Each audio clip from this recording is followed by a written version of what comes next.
প্রথম পিতর 5 অধ্যায় 8 পদ। তোমরা প্রভুত্ব হও, জাগিয়া থাকো, তোমাদের বিপক্ষ দিয়াবল গর্জনকারী সিংহের ন্যায় কাহাকে গ্রাস করিবে তাহা অন্বেষণ করিয়া বেড়াইতেছে। ঈশ্বরের বাক্যের প্রতি আশীর্বাদ করুক। কত সুন্দর বাক্য, যে সিংহ গর্জনকারী সিংহের ন্যায় কাহাকে গ্রাস করিবে তাহা অন্বেষণ করিয়া বেড়াইতেছে। শয়তান আমাদের এইভাবে, যে যত প্রার্থনা করুক, যে যত ধার্মিকতায় পথে থাকুক, শয়তান সবসময় আমাদেরকে গ্রাস করাবার চেষ্টা করে।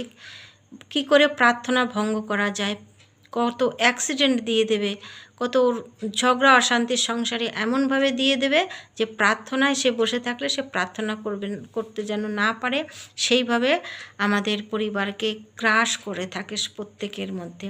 তাই আমরা প্রভুত্বের